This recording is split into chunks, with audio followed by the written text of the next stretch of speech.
everybody, and welcome to Nathan on Shuffle, another edition. This is my next episode. I wanted to talk about a recent trip that I took to a record store. I don't really get out to record stores very often, so it was kind of a cool opportunity to be able to go and have that experience, especially with like the quarantine and lockdown and COVID. Just hasn't really been much of an option. But I decided to go out, especially as I'm trying to start this channel and really being excited about records and wanting to collect more.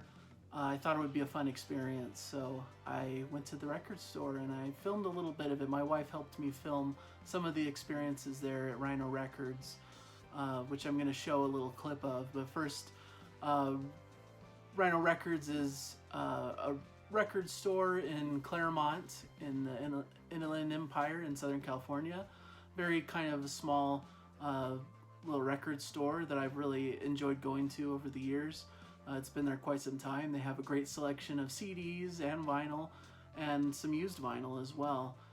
So really a fun time going there, and it'll probably be a place I'll visit again pretty often. So you may see more videos from there and more vinyl haul type videos like this at Rhino Records. So hopefully you enjoy this short clip of my experience there and browsing through some records, and then I'll come back and explain what I picked up.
So now I'm going to show you the things that I picked up while I was there. I picked up 7 records, which may be a record for me for the amount of records to pick up at one time.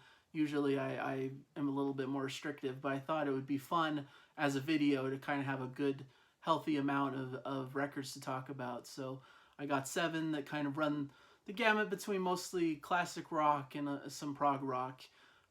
Like I talked about in a prior video, I'm trying to pick up a lot of classic albums that everyone kind of agrees are the standards in rock music of the best albums. I'm doing this Defining Albums project, name still under consideration there, and going through the years. So I thought I'd pick up a few that I plan to feature as Defining Albums for those respective years. So you'll see a bit of that here, some of these classic rock records that I'm sure a lot of you are familiar with. They've been played to death, they're really popular, but I'm trying to gather a good baseline of a collection of great classic rock and great, just music throughout the years that really speaks to me and really important in my growth as a music lover. So first off, I picked up this one. This is Genesis, A Trick of the Tail. Classic Genesis record. This was their first album after Peter Gabriel left the group. The first with kind of Phil Collins leading the charge on vocals and so forth. Really super strong record, still very proggy, but very well crafted. It's just one of their best, I think. So many great tracks, Squonk and Entangled and Madman Moon. It's just so beautiful. There's so many lush things going on, but also they keep a lot of the prog rock element with, you know, Dance Al Volcano and Los Indos. Just a lot going on. The band is still firing on all cylinders at this point, even with the massive loss of Gabriel, which I love the Peter Gabriel records. Obviously, that's kind of my first love is those, you know, Nursery Crime through Lamb Lies Down Broadway era is just pretty much spotless and amazing. But I think they continued on and made several great records beyond that, including this one, which I think is super amazing, really great, highly recommended. Many of you, I'm sure, have heard this. It's a great record and had to be in my collection for sure. Next one I have here is Queen, A Night at the Opera. I love Queen. They're I like a lot of these bands that are kind of circling around progressive rock, but maybe not quite progressive rock, but they have some of those tendencies, kind of the theatrics and the bombastic nature. Definitely have some interesting instrumentation and some wonderful things going on with their storytelling. There's some fantasy kind of elements to some, especially Queen 1 and Queen 2. I really love this album. It's a classic. Everyone knows it. It has Bohemian Rhapsody. It's just from start to finish super strong. I love the Prophet's Song is one of my favorite Queen tracks of all time. All the vocal theatrics that Freddie Mercury does is just next level amazing. I think this is really super strong. And I love a lot of Queen records. I love A Day at the Races just as much, really. I think these kind of two albums work as a pair. And I love all the early albums. So I'm just a huge Queen fan. And this definitely is going to be one of my defining records on my project. They really blend well between that classic rock and prog rock kind of realm that I really love. It's right in my wheelhouse.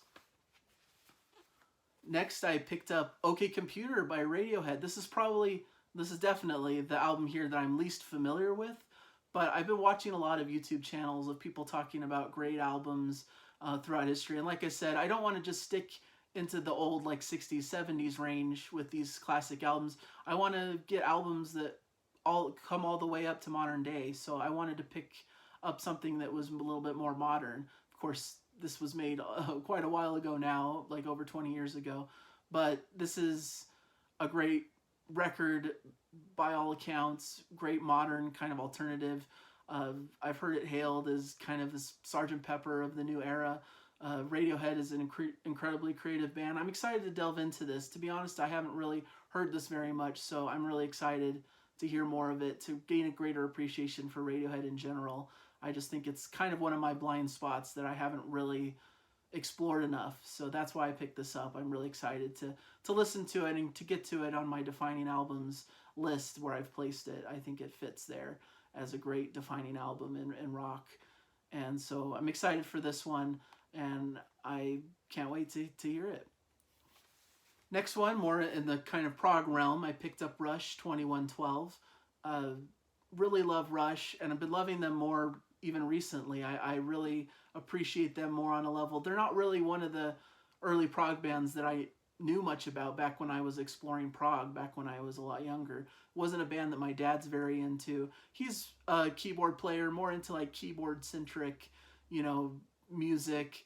And so he was always bothered by the fact that this group didn't have a keyboard player. So he wasn't really into the Rush music very much. And so he didn't share it with me. It's something I discovered later on as I explored, you know, what bands do people who like, yes, Genesis, you know, all those bands, what do they like? And a lot of them like Rush. So I had to check it out. Love it. They're just immaculate. They do such great music. They're such a cool band because they really progress interestingly throughout the years. They really develop with the times, but still keep to their core sound in a way that I don't think many bands do. And so it's really cool to see how they evolve throughout the years and to see how their sound develops. But this is an early record by them, and their more, you know, classic prog stage 2112 is an epic track that I really love and adore, and I felt like this had to be in my collection as a big prog rock fan. My first Rush album on vinyl. I have some on CD, of course, but this is my first that I've collected on vinyl. So I'm excited to have this one and excited to listen. This one, kind of going back to the classics, the classic rock stuff that I didn't really appreciate earlier on when I probably should have. This is The Who, Who's Next. I'm really loving, I've been listening to a lot of albums recently from this era, and I'm really loving the Who records. You know, this one, Tommy, Quadrophenia, just super amazing albums, just staples of classic rock, and just I can't believe I kind of missed out. I knew a lot of course, the hits, the big tracks that everyone knows, Bob O'Reilly, which is on this record, as well as, you know, Won't Get Fooled Again, of course I'd heard, but I haven't delved deeper into the deeper hits and the deeper cuts, and I'm really loving what I'm hearing, and I really love this record. I love Bargain is a song that I just missed, I guess, when I was into classic rock when I was younger, but I think it's just as great as any of these other classics. Just super incredible music. They're great musicians, great writers, classics in the classic rock space. Just super great. Definitely have to have this in my collection, and so I picked it up. Another classic, Boston's self-titled debut. To me, this is probably the best debut record of all time. You know, it's just, they came out of the gates with just a total classic album that just sounds absolutely amazing even to this day. Every song on it's a hit. You know, every song on it hits hard and is just amazing. Floor Play Long Time, Peace of Mind, More Than a Feeling, you know, Rock and Roll Band, Smokin'. All these songs are just classics of classic rock, just super amazing tracks. You know, they play this kind of just classic rock really expertly, and just I love the sound here. I love the guitar tones. I think this is an amazing record that deserves to be in my collection. I just think it's really strong and the best that they did, you know, just really deserves to be held up as one of the classic albums in rock, period. And finally, I'll end on something kind of unexpected. I picked up this Merlin, Misplaced Childhood, a kind of a classic prog album from the 80s. Merlin's a band that's kind of been troubling to me at times. It's a band I feel like I should love because a lot of people who love the music, I do love them. I, of course, love Transatlantic, and Peter Wavis from Merlin is in Transatlantic, so there's that connection. And I do love a lot of the stuff they do, don't get me wrong. But it's a band that I've struggled to really connect with on the same level that I connect with a lot of those other modern prog bands that I love.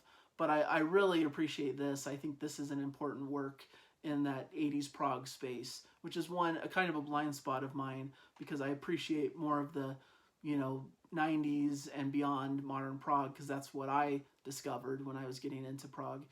But this is really amazing. I really also love Brave by them and Marbles, but this to me is a classic and definitely worthy to be in my collection. And I'm trying to expand my tastes a bit more and get into more of their records. I like a lot of their Fish era stuff. I think it's really strong, really kind of harkens back to Genesis in style, but really does their own thing with it and puts their own spin kind of to bring it into the 80s. Almost like what, if you're a big prog head, maybe what you wish Genesis sounded like in the 80s. Of course, I love Genesis 80s stuff as well for a total different reason, but this is really strong progressive rock that I just can't get enough of. I think this is amazing. So these are my records. I think it's a pretty strong haul. 7 records, all to me classics of the classic rock and prog genres.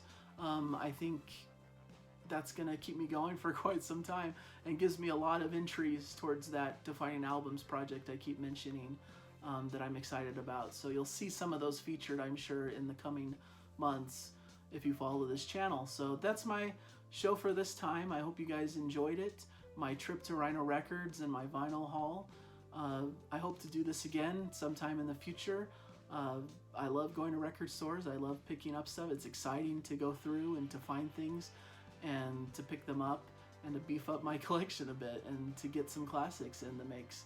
So I'm really excited about vinyl and just the vinyl community. What inspired me really to start this channel, but also to go to Rhino Records and to pick up these vinyl records, was these other YouTube channels where people are talking about music and talking about the records they have that they love, talking about the classics, talking about the best albums from these eras. And so I appreciate all that's being done there, all the talk that's happening, and hopefully you guys like what I have to contribute, and we'll keep watching. So please comment if you so desire, and keep it positive and happy listening.